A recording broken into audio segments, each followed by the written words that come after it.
Welcome back to our next episode of Mindset Matters, a mental health series from WellSpan Health.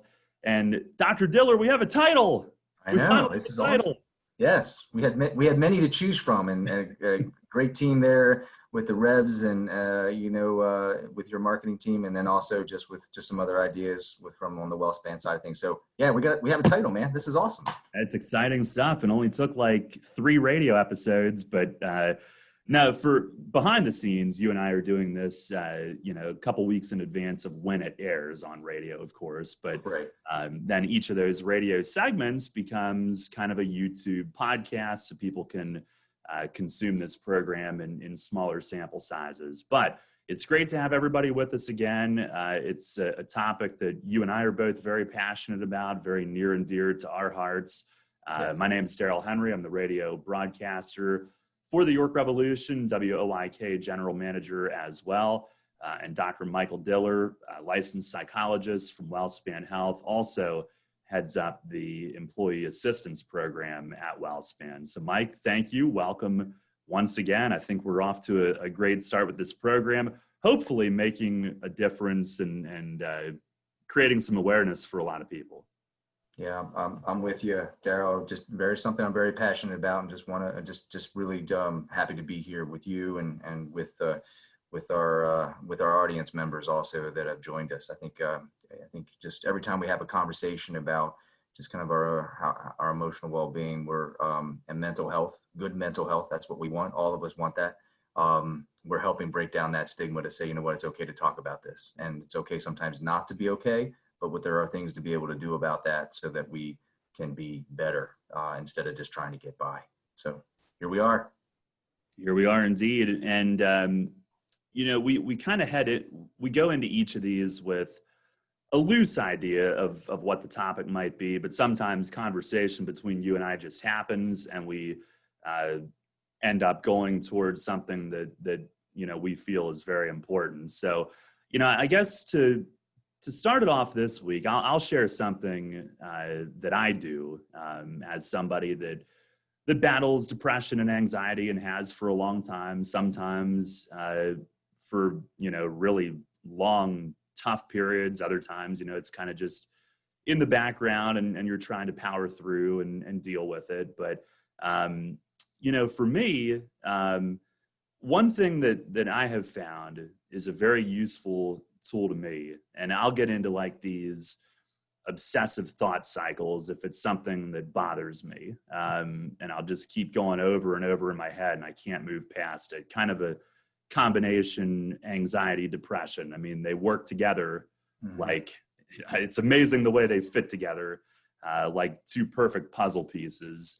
But when I get into one of those moments, or even if it's just a passing thought that bugs me, and I get the sense that I'm afraid I'm not going to be able to move past it and kind of get on with being productive, I'll make a note of it. And what I'm supposed to do, and what I do a lot of the time, and this is a technique that Katie Eckert, my therapist through WellSpan, taught me, is write down the irrational interpretation of that, and then next to it, write down the rational interpretation of it. And over time, you'll start to rewire your thinking into more positive, not letting those irrational worries and thoughts drag you down so much. But if I'm really in a pinch, one thing I can do, and it could be a notepad on my phone, or it could be a little shorthand note or something, I'll just jot it down. So if I really need to go back to it later, I can push it off to the side for now. I can keep moving, try to be productive.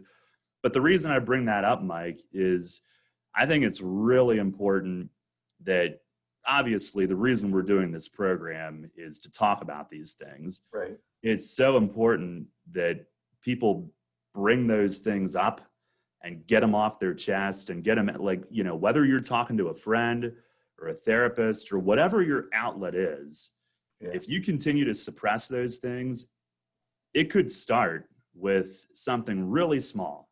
Maybe it's a little social thing that didn't go didn't go according to plan. And it's, in the grand scheme of things, it's not a huge deal. It starts out with something small.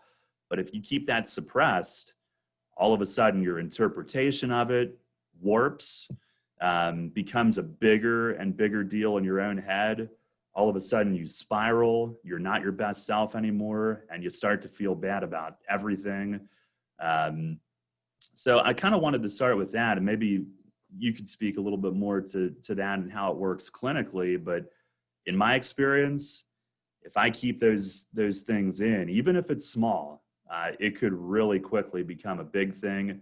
And before you know it, I mean, full-blown major depression can smack you in the face. And it's scary to think of it that way, but it's important that we confront it and be knowledgeable about how that works and kind of know how to deal with it. No, I think, and again, I think in between our times, we get a chance to be together and talk about some of these things. I think it's hugely important to, when we reflect on things, to bring it out in our conversations here. And I really appreciate you bringing that there, because I think that, we want to talk about, mental health, good mental health. We're talking about things like stress that we all experience, anxiety and depression, those kinds of things. And it can affect any one of us. And particularly during the COVID-19 pandemic, it has touched many of us. The numbers we talked about last time, 1 in 2, Americans right now experiencing anxiety and depression, one out of every 2 Americans. So those are numbers that we have not seen in years. And so, what do we do about that? What can we do in terms of sharing, different ideas about what might be helpful? And what you just shared there is extremely helpful, because it takes great energy, and you've spoken to this already in some of the conversations we've had. It takes great energy to push things down, to push things on a shelf. And it's also hugely distracting because we get pulled into it. It's almost like this vortex, like this whirlpool that kind of pulls us in. And if we get pulled into this whirlpool, it's very difficult to get out. Sometimes I also use like this image of, if I fixate on something and if I don't let go of it, it's almost like jumping into quicksand. And so the more I wrestle with it in quicksand, what happens? The more I wrestle with it in the quicksand, I go down, I sink further and further. And so what Katie talked to you about was, that's list the rational, so the irrational kind of side of things, the rational kind of perspective of things, listing those things. And then that gives you, at least it buys you time, distance, and space.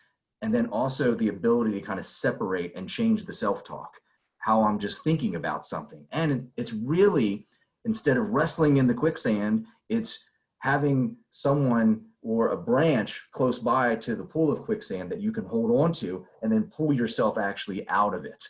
That's exactly what you're doing. You're like, I need to get out of the whirlpool.